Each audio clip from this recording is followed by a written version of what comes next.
and he's done an incredible job. Mike, thank you. Please.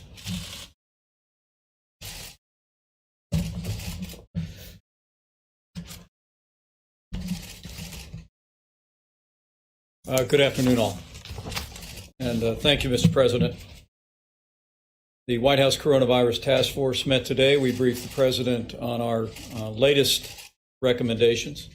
We continue at the President's direction to lead not a whole of government approach, but a whole of America approach. You just heard the President describe one inspiring story after another, the way the American people are responding, the way American businesses are responding, religious communities across this country. The American people are coming together. They're responding with common sense, compassion, and generosity. People are heeding the advice of state and local authorities, and tens of millions of Americans are putting into practice 15 days to slow the spread. We are officially, Mr. President, 6 days into our 15 days. And as we look all across this country, while we strongly support the decisions that governors in states where we have significant outbreak have taken, we encourage every American to listen to those state and local authorities. For every American, this is what you can do to make a difference over the next week and a few days to protect your health, protect your family's health, but most especially slow the spread and the potential for the coronavirus to impact the most vulnerable. As the President said, we've almost been overwhelmed at the outpouring of support from American businesses. The President spoke yesterday to thousands of small businesses. We spoke to manufacturers yesterday, and in fact, as the President indicated, the FDA in record time just approved one manufacturer that will be producing millions of surgical masks in a matter of weeks for the American people. The pastors we spoke to, we want to thank all the religious leaders from every community of faith in the country, making the hard choice to suspend services, to have online services, even while those ministries are continuing to support food banks and come alongside the most vulnerable. And of course, the chorus of prayers that is coming up from communities of faith around the country is making the difference that it always has in the life of this nation. One thing the President and I promised was to remind people that on the weekends that you're not in the pews, it's still a good idea to, if you can, to go ahead and make that donation, because all the ministries are continuing to play a vital role in our communities, and we encourage your continued support. The President and I are grateful that the American people are listening to state and local authorities and putting into practice all of the recommendations in the President's coronavirus guidelines. As you will hear in just a few moments from Admiral Gua, testing is expanding rapidly across the United States of America. State-run drive-thrus are expanding across the country. As you will hear detailed this morning, now more than 195,000 Americans and more who have been symptomatic have been tested.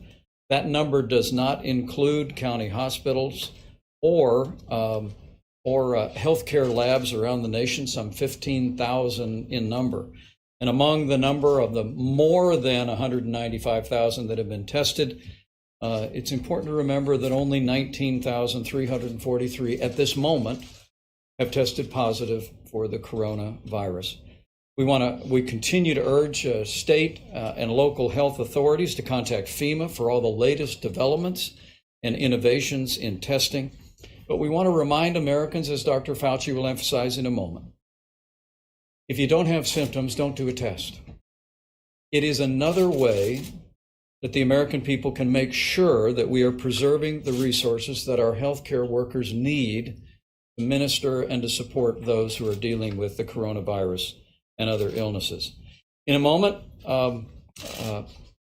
Pete Gaynor will detail the efforts at FEMA. Since the President's national emergency declaration, we have FEMA in the lead, stood up the National Response Coordination Center, as the President said, and we are working closely, literally hour by hour, through FEMA, processing requests from states most impacted, like New York, Washington State, and California, and we'll continue to work very, very closely with those states through the very traditional means of federal emergency management at FEMA. As Secretary Carson will describe decisive actions the President alluded to bring foreclosure relief to Americans. And on the subject of supplies, in a moment, you will hear of not only the progress that we're making on testing, but on Monday, we'll be detailing for the American people the progress that we are making on the President's strategy of procuring more personal protective equipment and medical supplies, allocating them through the system of FEMA, and continuing to urge conservation by Americans. In fact, I'm pleased to report to the President today that HHS just placed an order for hundreds of millions of N95 masks that will be being made available to healthcare providers across the country. On behalf of the President, we do renew our call for Americans to postpone elective medical procedures, including dental services. And remember, this is another way that you're going to make sure that medical supplies are available, because by postponing elective medical procedures, you're freeing up medical supplies for those dealing with the coronavirus. As the President mentioned, our team is on Capitol Hill as we speak, working with members of Congress in both political parties. They're making progress, by all accounts, on a bipartisan bill. They worked late into the night last night, started early this morning, and we are working to pass that legislation on Monday in both the House and the Senate. Now, on a personal note, many of you may have been made aware that a member of my staff has tested positive for the coronavirus. We learned of that late yesterday. I am pleased to report that he is doing well. He had mild cold-like symptoms for about a day and a half, has not been to the White House since Monday. Neither the President nor I had direct contact with that staff person. We worked immediately with the White House physician and the CDC. We've done all contact tracing. And while the White House doctor has indicated that he has no reason to believe that I was exposed and no need to be tested, given the unique position that I have as Vice President and as the leader of the White House Coronavirus Task Force, both I and my wife will be tested for the coronavirus later this afternoon. Let me say again how grateful the President and I are that every American has acted on the President's coronavirus guidelines. We are 6 days into 15 days that, as Dr. Fauci may well reflect in a moment, is an opportunity for us here on the footholds of this epidemic curve in our country to literally lower the impact in our nation and save lives. Every American can do their part to slow the spread, and we encourage you each to continue to do that. As the President says often, remember, we're all in this together. And also remember that for most Americans, the risk of serious illness from the coronavirus remains low.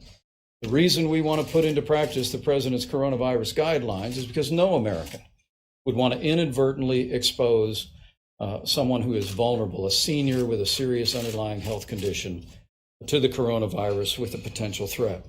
I did hear one story this morning, Mr. President, about a senior named Geneva Wood. She actually is at the Life Care Center in Kirkland, Washington.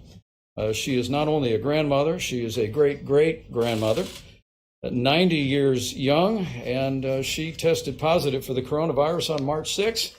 But by all accounts, she's doing well. She wanted America to know there is hope, and her strength and her enthusiasm is truly an inspiration to the nation. As the President said many times, we're going to get through this and come out stronger than ever before. And we'll get through this as Americans together. Thank you, Mr. President. Thank you. Thank you, Mike. Thank you, Mr. President, Mr. Vice President. As I told you earlier last week, we are in the process and are effectively transitioning to large-scale testing by leveraging all the components of the American healthcare system. When we started, it was CDC only, then it was the state public health laboratories. Now we're transitioning into the mainstream of American testing with many of the companies that the President invited in the Rose Garden just a week ago. So currently, 91 public health laboratories, state public health laboratories, are up and running in 50 states, the District of Columbia, Guam, and Puerto Rico. This is our curve, and I want to be very clear about this, that this only accounts for CDC, state public health laboratories, and the laboratories that are members of the American Clinical Laboratory Association.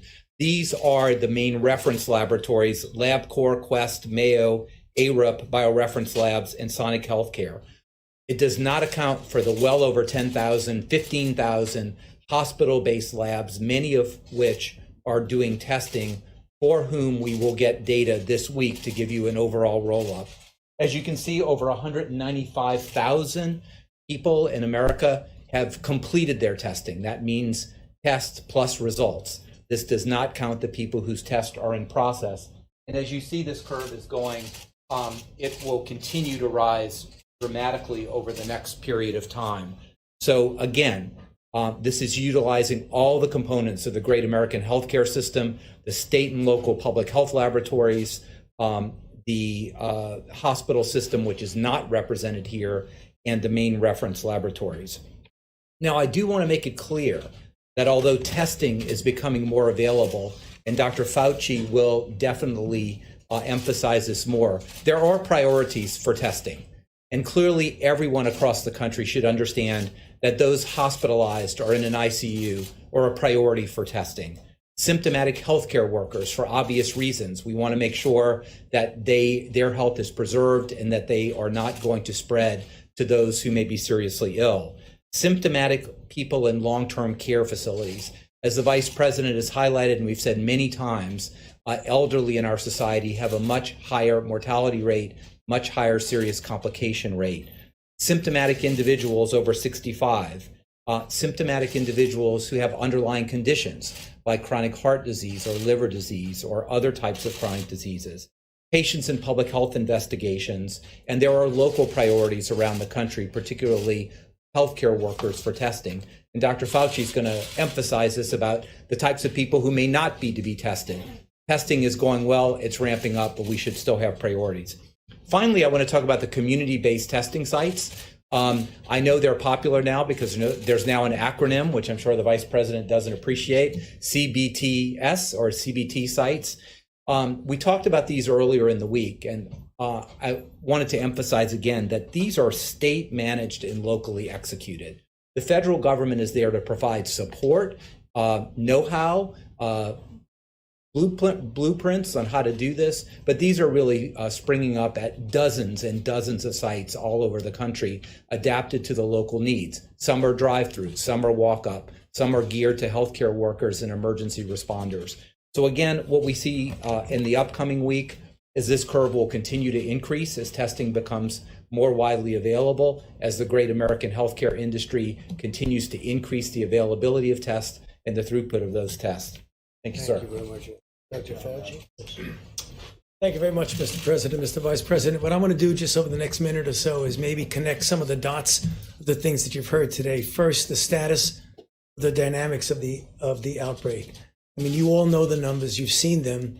We have widespread infection, but to varying degrees throughout the country.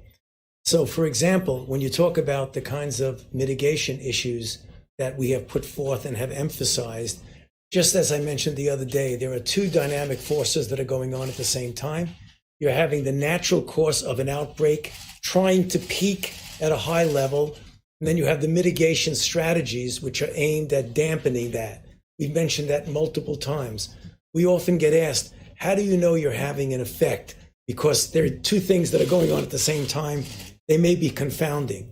Well, I can tell you for sure, from a public health standpoint and experience with other outbreaks, we know we are clearly having an effect, but we can't quantitate it for you accurately now, because looking forward, you'll know what the impact of the rate of these steep inclines will be. So that's why we're going to come back to you every day and keep you up to date about that. Getting with regard to the disproportionate of the response, everyone, it's right here. I'll get to open up the Vice President's book with his permission. This is baseline for everyone. In other words, throughout the country.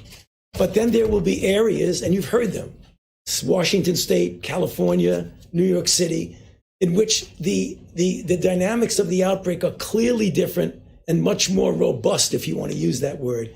And that's the reason why we've seen the mitigation ratcheted up in that regard. And again, hopefully, and I have confidence it will happen, you will see an impact on that.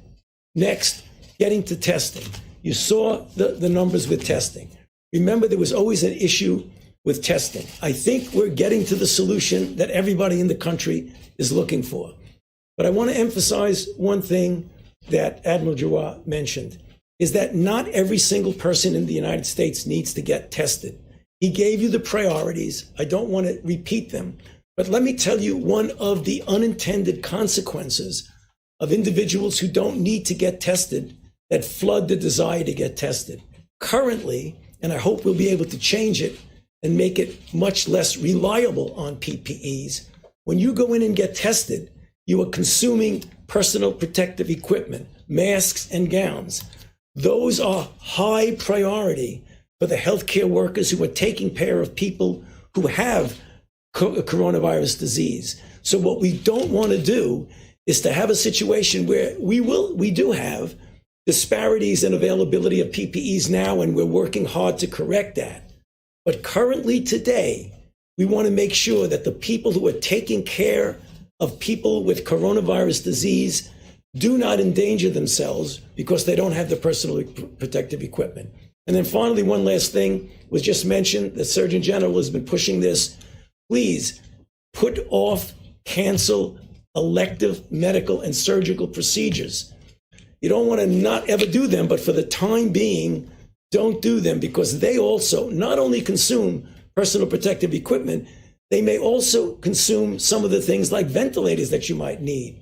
So let's pull in this together and we will get through it. I promise you. Thank you. Thank you, Tony, very much. Thank you, Mr. President, Mr. Vice President. FEMA is now leading the federal operation or the federal response for all operations on behalf of the White House Coronavirus Task Force, who oversees this whole of nation response. HHS will continue to provide their matter expertise on health, and pursuant to the nationwide emergency declaration, FEMA, in coordination with HHS, is assisting state, local, tribal, territorial governments and their other eligible entities with health and safety emergency protective measures on behalf of the American public. As of yesterday, 50 states, the District of Columbia, 5 territories, and 1 tribe are working directly with FEMA under the nationwide emergency declaration for COVID-19. In just 24 hours, we've obligated $100 million to states, territories, and tribes. A little bit about supplies. It is of the utmost importance that requests for assistance, especially for critical supplies, get routed through proper channels as soon as possible. We ask everyone to follow the normal procedures FEMA uses in a natural disaster. There's no different procedure for the COVID-19 pandemic. But remember, you can still order supplies from your regular vendors and buy it on the open market. Buy it where you can find it. We will reimburse you. If you buy medical supplies from foreign sources, it is reimbursable. Buy America does not apply to the Stafford Act, except for Washington, D.C. and Puerto Rico. If you can't buy it on the open market, make a request through the FEMA system. Requests for assistance at the local and county level should first go to states, from states to the regional FEMA offices, and then from those offices right here in D.C., where the National Response Coordination Center is open and running. We are getting requests for masks, PPE, swab sets, test site supports, ventilators, hospital capacity assessments, and many more. We are in lockstep with HHS to answer these requests, but we will do whatever is necessary to get states, tribes, territories, and others what they need. And then finally, what we are doing here in Washington, D.C., again, this is a whole of government response. Like all emergencies, response is most successful when it is locally executed, state managed, and federally supported. We can't say that enough. On Thursday, our federal partners fully integrated with our National Response Coordination Center, and additionally, all 10 FEMA regions across the country have been activated. The FEMA regional administrators will continue to coordinate closely with governors, state emergency managers, state public health officials to determine the type and level of support needed to respond to this dynamic threat. Thank you, sir. Thank you very much. Appreciate it. Please. Well, thank you, Mr. President and Mr. Vice President, for your tireless leadership here. I also want to thank the fellow task force members who've been working around the clock in a very patriotic way to serve their fellow Americans. You know, part of the American dream is having a home. Sometimes people say, well, what does housing have to do with health? It has everything to do with health, having a safe home. And that is the reason that the president has authorized the immediate cessation of foreclosure and eviction proceedings for American citizens, single-family forward mortgages, as well as reverse mortgages. And as you know, FHFA has also decided to do the same thing for 60 days. And the CFPB is very happy with all of this as well. And it's really all about helping our people, recognizing that they're being severely impacted by the coronavirus. And we've also asked the various servicers of mortgage loans to exercise forbearance for anybody who's having difficulty. It is important, if you're having difficulty, to actually contact the people who have made the loan, who established the mortgage, because it doesn't happen automatically. What does happen automatically is that we cover all 8.5 million people in terms of the moratorium on foreclosures and evictions. We want also for the PHAs to be protected. HUD does not have authority to mandate that evictions can occur, but we are in contact with all the PHAs across the country and are petitioning Congress for the power to be able to actually enforce that. But the fact of the matter is most of the PHAs are run by people who actually care about other people. So we really haven't seen much of a problem there. We haven't seen much of a problem with forbearance and needing to try to force people to do it because they want to do it. People are stepping up and saying, what can we do to be helpful? As far as housing choice vouchers, Section 8 is concerned, the April vouchers will be sent out next week. May vouchers are already being worked on.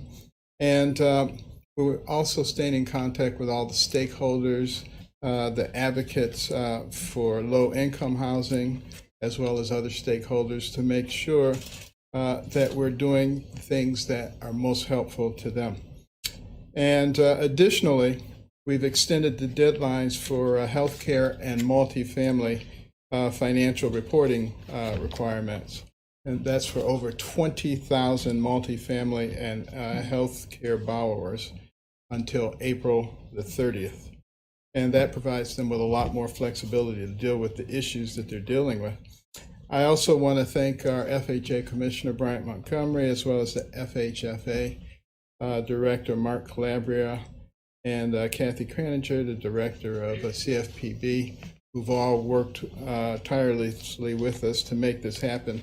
What we're trying to do is bridge the gap, recognizing that it's a lot easier for us to take these measures and for Congress to take the measures that they're taking so that we don't destroy a very excellent system and have to start all over again. So for those who are worried about the money that's being spent, if you don't spend the money and deal with this now, it's going to cost a whole lot more to try to build all this up again.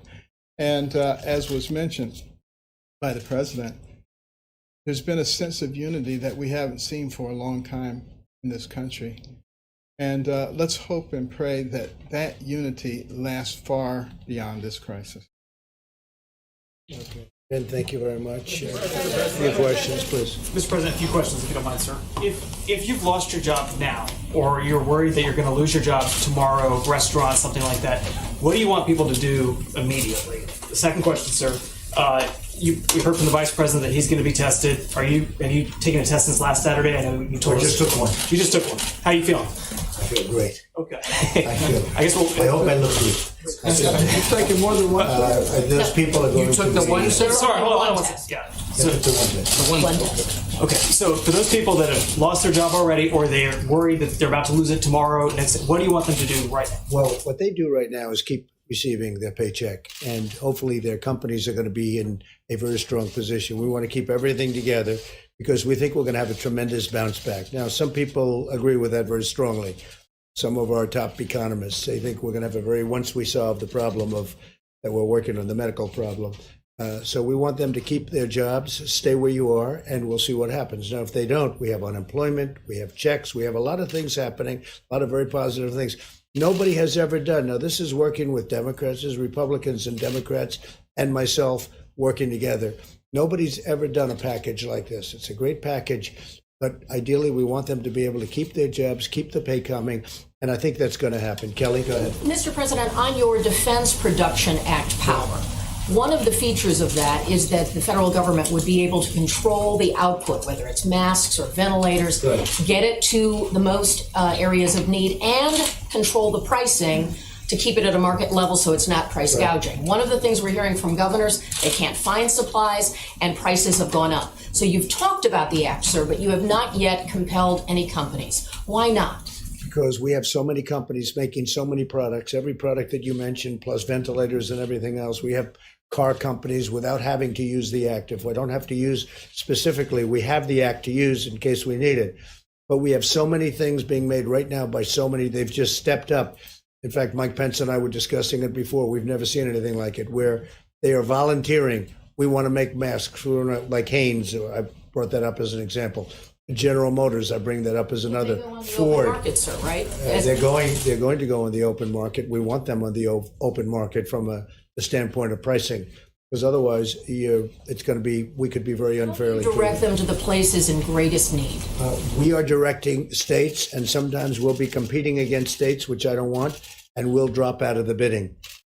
We want the states to go first. And you know what we're doing is we're helping states. That's what we want to do. Same thing with the testing. We're helping states. We're helping states get to where they want. And we've made tremendous progress in every aspect of it. This happens for a It's governor happening who needs fast now. equipment today. Well, it's happening fast right now, and the governors are out there trying to get, and if they are competing with us, we immediately drop out. Please. Mr. President, forgive me if I heard you wrong at the beginning, but you said something, we are going to be going over to the Hill. Are you going yourself to? My people are, and I'll be staying here. I'll be in the Oval Office and various other places in the White House. And on that matter, you're asking Congress to essentially pass a series of legislation that's going to amount to about $2 trillion, 10% of the GDP.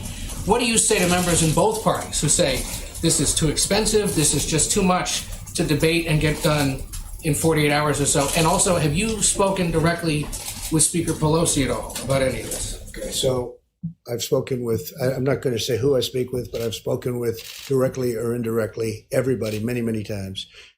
We're doing very well.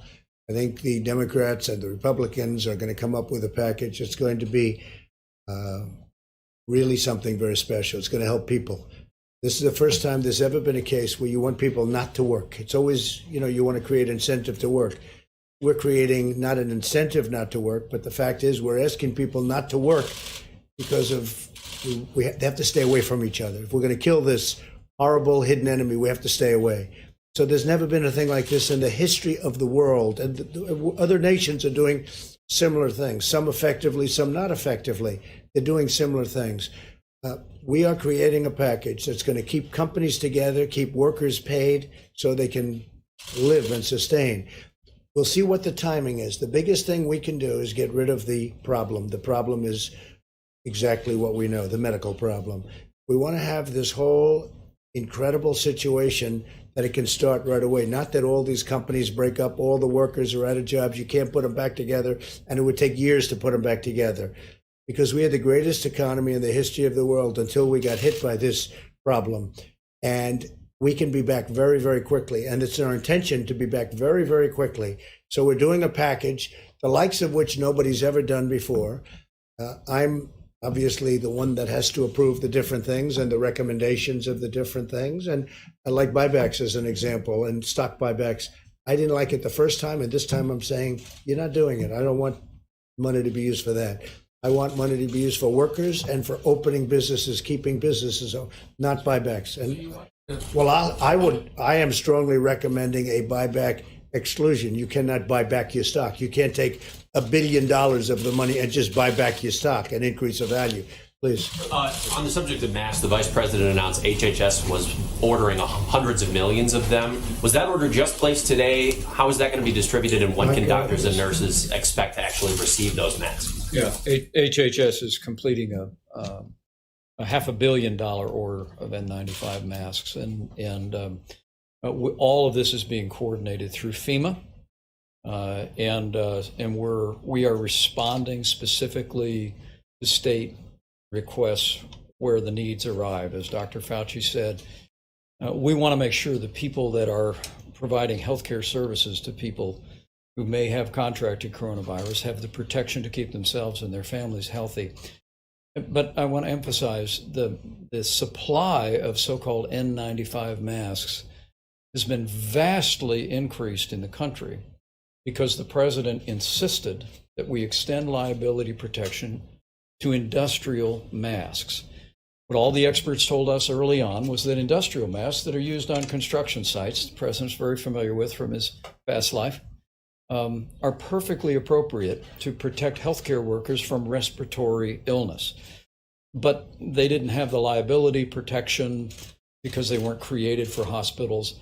We worked with leaders in both parties. We added that protection that runs through 2024, that now the industrial N95 masks can be purchased by hospitals, purchased by states, purchased by HHS, and distributed through our system. So we're making those available.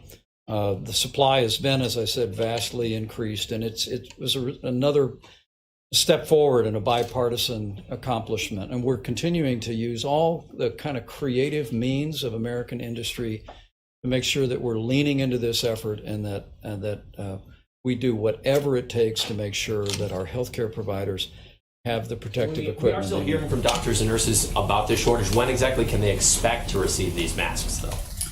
Well, let me let Pete Gaynor speak to that, because FEMA will be, HHS is now fully integrated into FEMA. And so as the requests come in, but obviously, as I'm sure the administrator will say, they're being prioritized to those areas with the highest need. So within the National Coordination Center, we have a supply chain task force.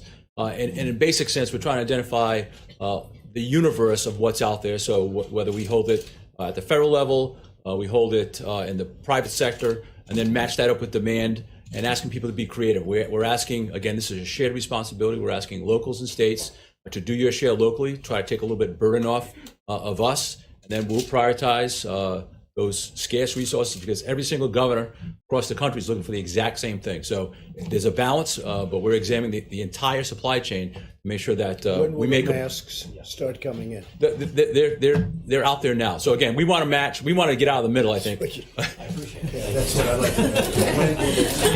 like. So we're trying to match suppliers with demand. So that's what we're doing right now. It's happening today.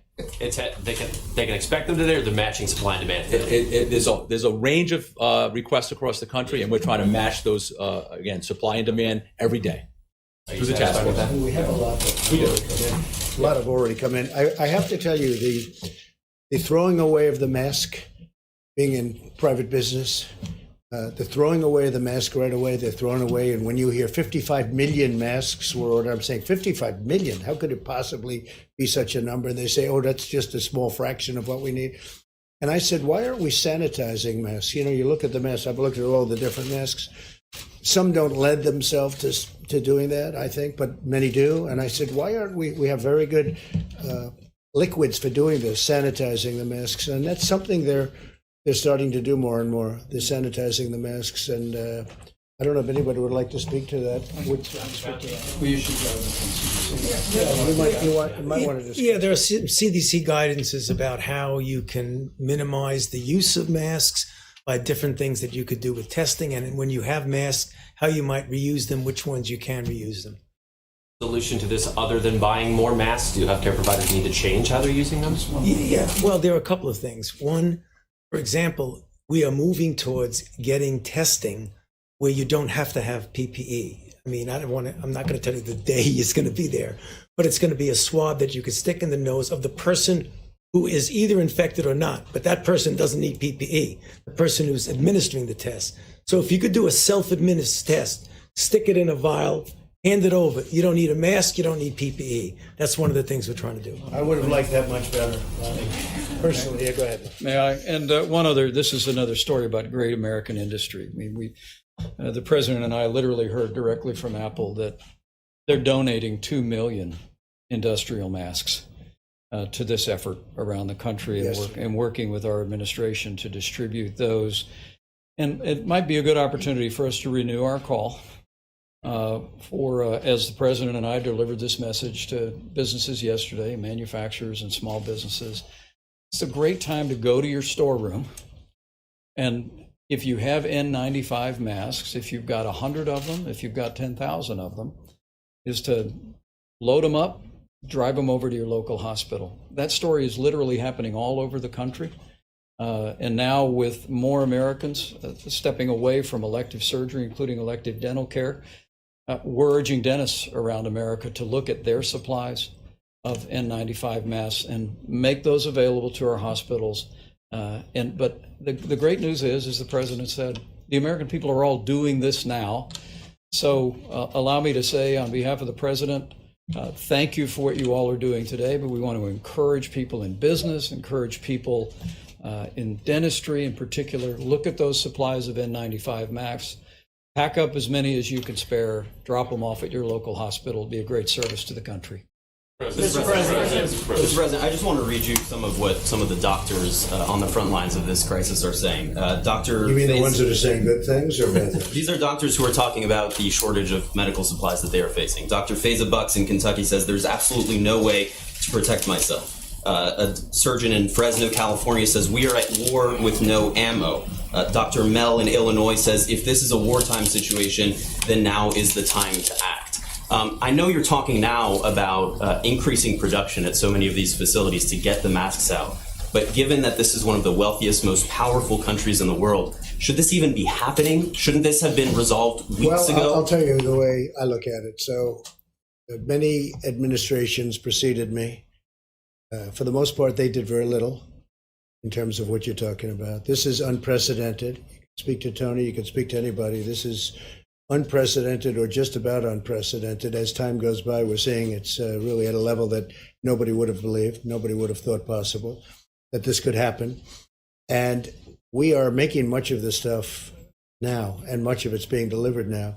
We've also gotten tremendous reviews from a lot of people that can't believe how fast it's coming. When I hear they have an order of 55 million masks, and that's just one order, that's one order out of many, and that there are many millions of masks beyond that, and I keep saying, how is it possible to use so much? But that's the way it is. And part of that is because they'll use a mask for a short period of time and they throw it. The fact is that we are doing a tremendous amount. We started with very few masks. We had some, but nothing for an event like this. And now we're making tens of millions of masks and other things. And I think it's unprecedented what we've done and what we're doing. And many doctors, and I've read many doctors, they can't believe the great job that we've done. Yes, It has been many, Kelly, did you have? It's been nearly 3 months since your administration learned about this virus. Well, if you remember, I was the Why one not that act sooner? I was the one that closed the country down. I was the one that closed the. You don't write that, or you don't say it too much, certainly on CNN. But I just read an article yesterday. That by closing the country down so early, very early, we saved tens of thousands and much more than that lives. So. You might want to report that too. I'd just like to address that for a moment. Again, I'm an ICU physician, ran health systems, and I first of all want to thank everyone who's on the front line in the emergency room, in the ICUs, in the hospitals. I speak to my colleagues daily. We need to preserve our PPE to the degree that we can. CDC guidelines has had that. The president has talked about it. But I also want to say we are making product, as the president said, but we are also responding through the FEMA system to distribute the strategic national stockpile resources according to requests that come in. Stockpile has been distributed to many states, first orders, second orders, and on a daily basis adjudicating that. If there are shortages in your hospital system, I can't tell you of Dr. XYZ. That needs to be clearly iterated to the local emergency management. Hospitals talking about the We shortages, were on the asking federal phone 2 government nights to- ago or 3 nights ago with over 2,000 hospitals or hospital systems sharing best practices from Seattle, where they've been very innovative, pioneering some of these areas. When there is a shortage, they need to go through their emergency management. It goes directly up to the FEMA system, which really rocks. It really works very, very well. And then there's a distribution of the stockpile. Now, the stockpile isn't infinite. That's why it's being replaced by all the orders. But mask supplies go out on a daily basis as they are needed and requested through the FEMA system. And I don't know, Administrator Gaynor, whether you want to add to that. Just to reiterate what Brett said, we don't take lightly what you just read. I mean, I get the calls every night, the way you get emails. It's a serious issue. We don't want that to happen, but it is happening. You're not making things up. I know that because I'm experiencing myself. But what you just heard about the different avenues, some of which aren't even recognized, about how you can get help through the FEMA process, in addition to the large amounts of additional PPE that's coming into the system. We hope that very, very, very soon, we're not going to get those kinds of real life difficulties. Like there's a question about the timeline here, and even FEMA can't quite answer what the timeline is. Days, weeks. Yeah. Sooner than weeks. It's going to be days. I would hope. We're going to try to make it days to the best possible way we can. And again, what we're doing is we're trying to help the states get things faster. And that's what we're doing. We're implementing. And the magnitude of this, it's a tragedy. It's an absolute tragedy. But the magnitude is something that no matter who you were, no matter where you come from, nobody ever thought a thing like this could happen. You read about 1917 and you read about certain things, but you think in a modern age, a thing like that could never happen. Well, it comes back. It is genius. It comes back, and it's too bad. But I think the people working on this have been incredible. The job they've done has really been incredible. But there's tremendous amounts of not only masks, of ventilators and respirators and everything you can think of. It's all being, much of it, and almost, I could say all of it is being manufactured right now. Steve, please.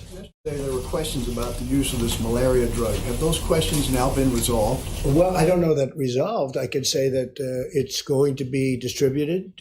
I know New York is getting, I think, 10,000 units, and numerous other people. It's really, it could be the malaria drug plus the Z-Pack. But, and we're going to find out. We're going to find out. I feel, as the expression goes, we have to lose, because I feel very good about it. Tony would feel like he'd like samples done in a certain way, and I understand that too. Many doctors agree with that. We don't have much time. We have a lot of very sick people right now in hospitals all over the place. And speaking with the governor of New York, Cuomo, he said, how's it look? He's got a lot of sick people. So we're going to be delivering a lot of samples to New York and other places, and we're going to find out very shortly whether or not it's going to work. I feel very confident. I mean, I've seen things that surprised me, frankly. There are, as Tony said, there are other things we're looking at too. Vaccine, of course, is incredible, but this is more immediate. Right now, this to me would be the greatest thing that could happen. This would be a gift from heaven. This would be a gift from God if it works. So we're going to pray to God that it does work. It'll be a fantastic thing. Mr. President. Yeah, please, Rebecca.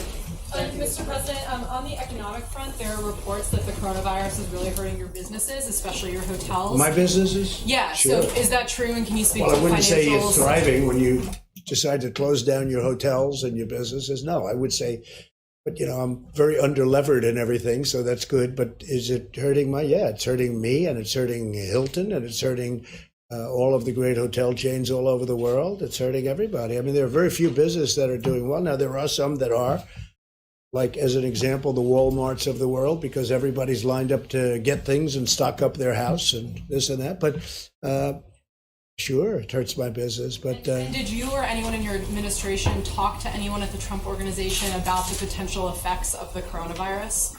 No, I didn't speak to anybody. I speak to my sons, but I talk about the coronavirus, but not as it pertains to my business. They basically follow the rules. When they say close them down in New York, we close them down, or wherever they may be. I actually have them all over the world.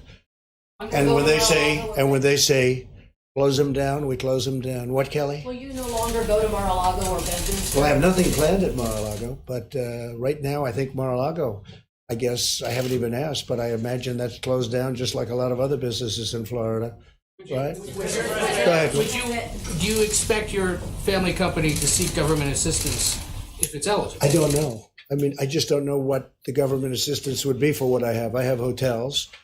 Everybody knew I had hotels when I got elected. They knew I was a successful person when I got elected. So it's one of those things. I guess I get paid $450,000 a year. I give it up. I put it back into the nation. I have to, by the way, you have to designate where you want it. So I oftentimes give it to opioid, research and things. Specifically, not you.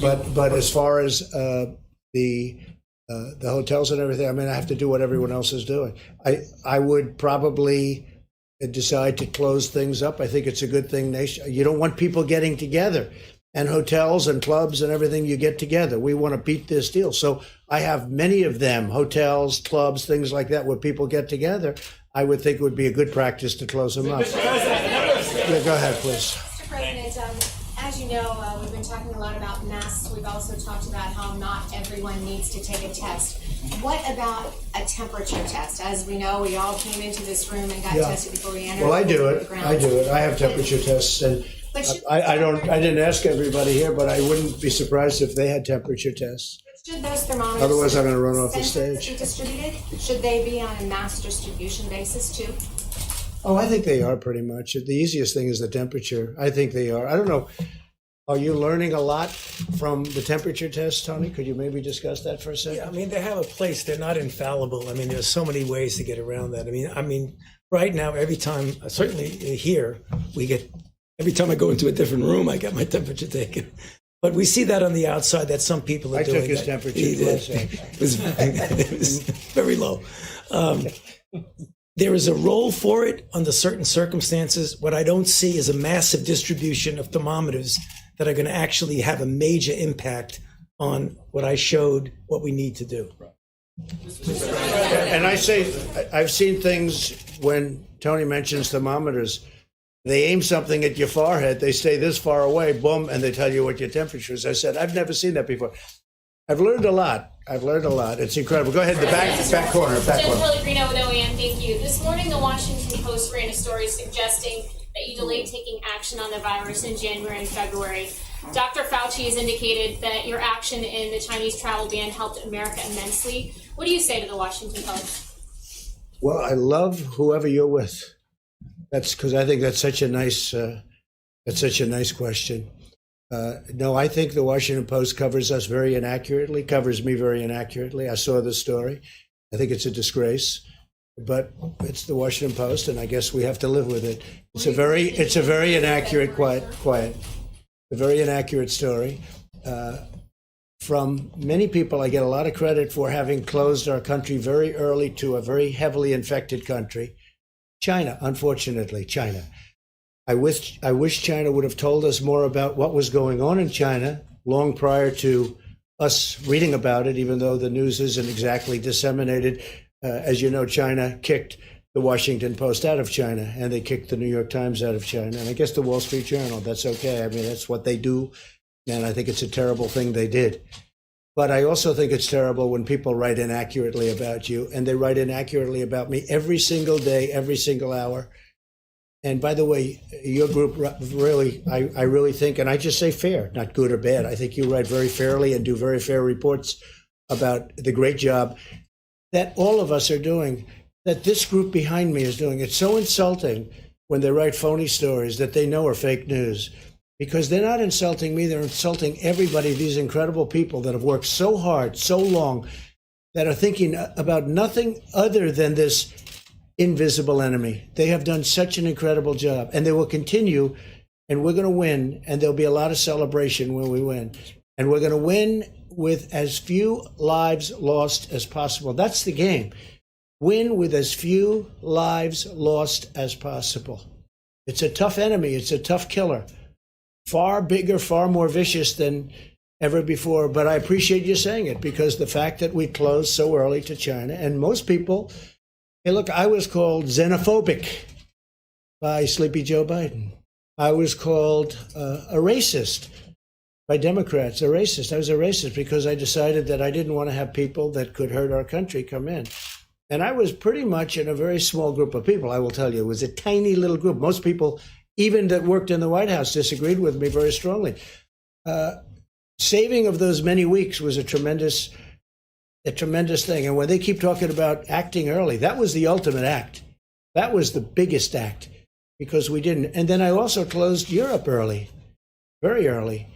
And I took a lot of heat for that too. But that was a good thing. Now they're doing similar things that we're doing. So I didn't act late. I acted early. I acted far before anybody thought I should be.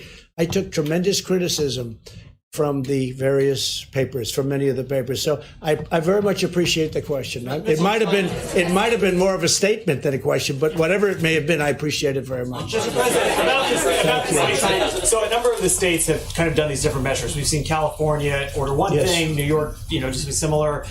Do you want all of the states to do one uniform? No, they can do what they want to do. If California can get a mask sooner than we can get it for them, through all of the things we're able to do, but we're going to end up with a big oversupply at some point. At some point, this is going away. And we're going to end up with a big oversupply. And you know what? In this case, that's going to be okay. But if Gavin can go out and order gowns faster, or masks, good masks faster, or other things faster, that's good. We do have a lot of, the coordination with the ships that we're sending in, as you know, the medical ships that we're sending in, and even cruise liners. We're going to be sending in probably cruise liners into some areas, in particular California and in particular New York.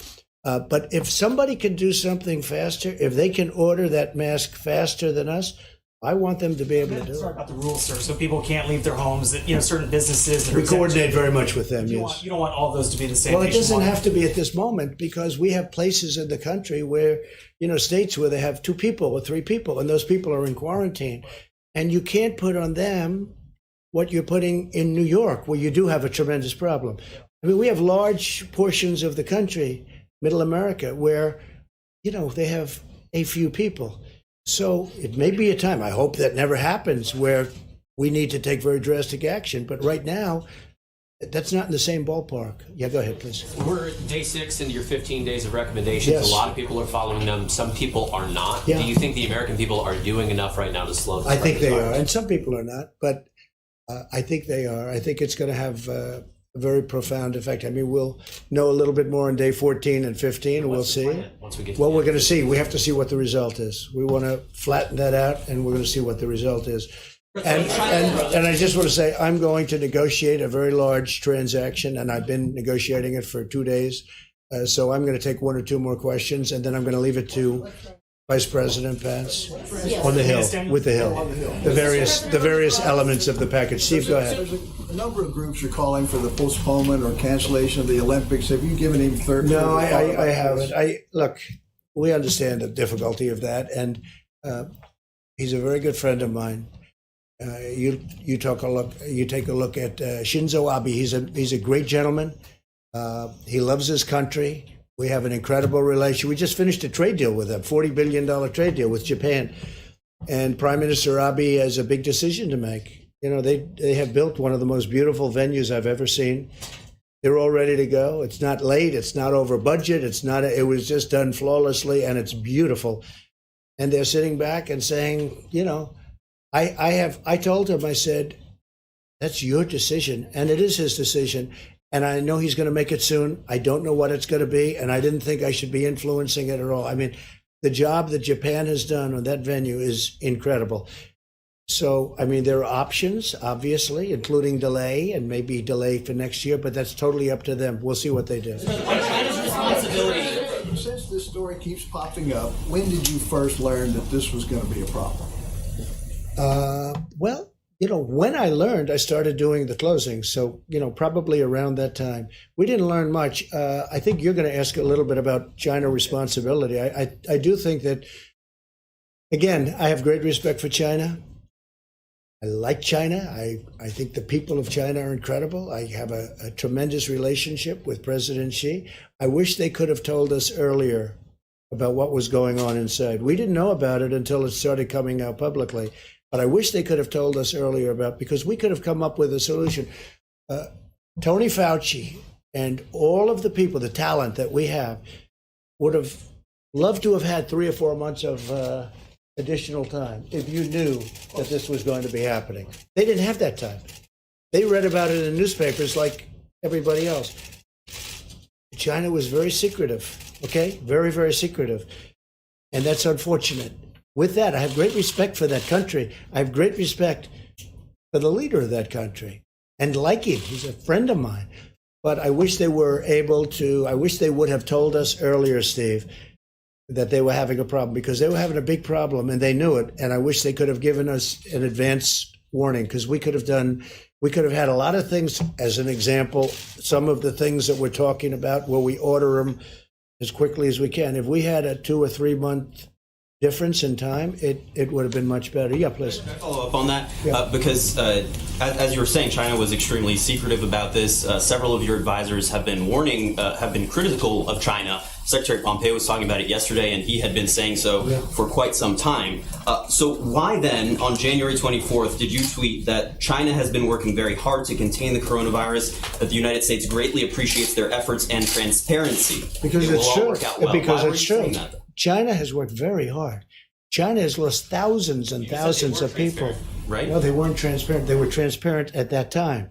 But when we saw what happened, they could have been transparent much earlier than they were. A month after China. But China, just so you understand, China is not a beneficiary here. China has lost thousands and thousands of people. China has gone through hell over this.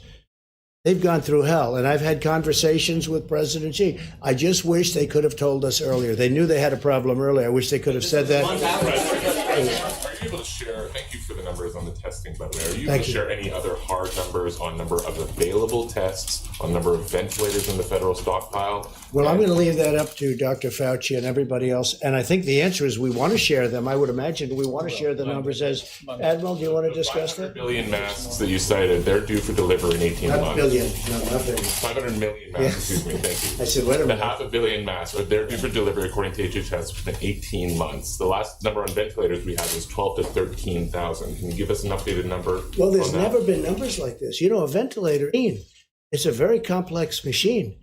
And to think that we have to order hundreds of thousands, nobody's ever heard of a thing like this. You know, when we had in the stockpile, we had thousands in a stockpile, thousands ready to go. That's a lot. All of a sudden, you need hundreds of thousands. And you're not talking about, you know, the mask is whether it's plastic or whether it's material. That's one thing.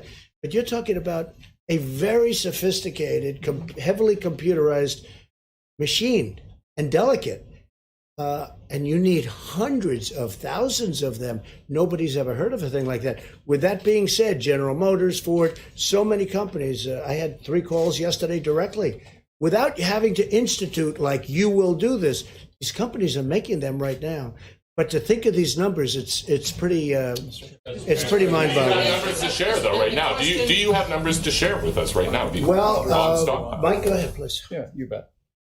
Well, we've spoken a lot about masks this morning, but the president's also given the task force a priority of assessing the availability and expanding the availability of ventilators. And on Monday, we will detail some very encouraging news for Americans. You speak about the number of 13,000. It is a little more than that we have in the national stockpile. But it's important to remember that that doesn't include the more than 100,000 ventilators that are in healthcare facilities and hospitals around America today. It doesn't include what will be produced, as the president said. We're seeing companies step forward. These manufacturers tell us that a ventilator actually isn't a very complicated piece of equipment, and many of them are literally surging forward to create more ventilators. But one of the more exciting developments in the last week, which we'll detail more on Monday, is that in the president's engagement with our healthcare community, we learned that ventilators that are currently used by anesthesiologists that are used in outpatient clinics and in other procedures can be converted to be used as ventilators for people struggling with the effects of the coronavirus. We've confirmed that a particular screen in that device can be changed readily. We're working with the FDA to approve that. But again, it's a great testament of the American people and our healthcare professionals that are stepping forward and bringing ideas forward that literally, as we'll document Monday, will increase the supply of ventilators by tens of thousands. But look, the president's made it clear. We want to make sure that all the incredible, courageous men and women who are serving in healthcare around America have the support they need, that our patients that are struggling with recovering from coronavirus have the equipment they need. And we'll have a lot of detail on Monday as we continue to assess. 8 days ago that we would have 1.4 million tests on board by the end of this week, by today. Do we have that? Can you give us a number that we have? Let me let Admiral speak to that. Okay. So I'm going to answer your question and then try to persuade you to stop asking about a specific number. Okay. So from March 2nd to March 14th, we have put over 10 million laboratory tests into the U.S. commercial market, and we expect that by March 28th to be well over 27 million into the market. So that answers your question, and let me tell you why it's not the right question. Not every lab can run every test. Not every test is completely self-contained. So the more important question is not how many tests are in the market. We got them in the market, but is to make sure that every segment of the market has the kind of test that they can use. Admiral, we're using your numbers, trying to find out for the public if the things you've promised are happening. Yes, they are happening. They are. We promised 1 or 4 million. There's 10 million tests in the market now. And are the masks that are in the strategic reserve being deployed, Mr. Vice President? Yes, the masks in the strategic national stockpile. So it's not 13,000 anymore. It would be a lower number. Would that be fair to say? Masks or the ventilators? I'm sorry, the respirators. Thank you. We're trying to understand if the things we have been told sitting through these briefings for many days are happening and getting into the hands of the healthcare providers. You understand it. You understand it. You're an intelligent woman, Kelly. You understand exactly what he's saying. And what he's saying is rather incredible, because we inherited an obsolete, broken system. And when you hear the number of tests that we'll be providing and are now, it's incredible. And I've heard a lot of governors say the same thing. We took over an obsolete, broken testing system that wouldn't have worked for even a small problem, let alone one of the biggest pandemics in history. And what these gentlemen have done is incredible. I am going now to negotiate a great deal for our workers and our citizens. I'll be back tomorrow. We're probably doing this tomorrow. And if I might, I'd like to ask Vice President Pence to take over. And thank you all very much. Thank you. Thank you, Mr. President. Mr. Vice President. Thank you all. Sorry, Mr. Vice How about back here? Mr. Vice President, the military has sent planes to Honduras, Morocco, and Peru to pick up Americans and bring them home who have been stranded there. But there's still a lot of other Americans who are stranded and can't get home. So does the military plan to send planes to pick those folks up? Where will those planes be going? When will they be going? And can you assure Americans that who are stranded in foreign countries that they will be able to get home? Well, we received a briefing this morning from the State Department about their efforts. And we want to be very clear. While the president has suspended all travel from Europe, including the UK and Ireland, suspended all travel, of course, from China since January, that any American who can get home can come home. They'll go through additional screening that's all been implemented and is working in an orderly way at a number of airports around the country. But there are instances, Morocco being among them, where there simply are not flights to get home. Our State Department has been working very closely with our embassies in those relevant countries. I was told this morning that all the way going back to bringing Americans back from China, that we have made individual efforts to bring home about 3,000 Americans. I think there is an ongoing effort to address that with chartered commercial flights that the government is providing. Obviously, also military transport is available, but our task force received a briefing this morning, and we would just encourage any American that's looking on from overseas, contact the local U.S. embassy, let them know about your circumstances, and know that we're going to continue to work very diligently to get our Americans home. All right, guys, last question. Two quick ones, education and a medication one. You guys have announced that standardized testing is essentially canceled in this country. To the tens of millions of students out there, their teachers and their parents who are sort of scratching their head wondering, what does that mean? Obviously, a lot of this is driven by local school districts, by the state. Is there any federal guidance on this? And if not today, could you have Secretary DeVos or somebody come and explain that to the millions who are literally sitting at home, trying to figure out what exactly that means? Well, I think it's a terrific question. And we will bring Secretary Betsy DeVos here tomorrow or on Monday to address our efforts. The objective here was as people are embracing the president's 15 days to slow the spread, we have decisions by local school boards and local and state officials that have canceled school or suspended school for a time. And we wanted the Federal Department of Education to make it clear that the burden of standardizing testing, which back in my days as governor, I remember takes a number of days and sometimes up to a week to administer, is not going to be placed on schools. But we'll have the secretary here to address that very specifically, and it's a very good point on your part. I had a medication question, and I wanted to ask it while the president was here, because earlier he tweeted that there were two certain medications that when taken together, quote, have a real chance to be one of the biggest game changers in the history of medicine, and that they should be, quote, put in use immediately. Since he's not here, I can't ask him what he meant, but I'm wondering if Dr. Fauci or the Admiral could clarify if you have any sense of what he was talking about, and whether his 74.5 million Twitter followers should be taking medical advice from him or from someone else. The president brought together the top pharmaceutical companies in America and in the world a number of weeks ago. And they formed a consortium to work on a range of responses, beginning with therapeutics, which for a layman like me, that just means medicine to make you feel better.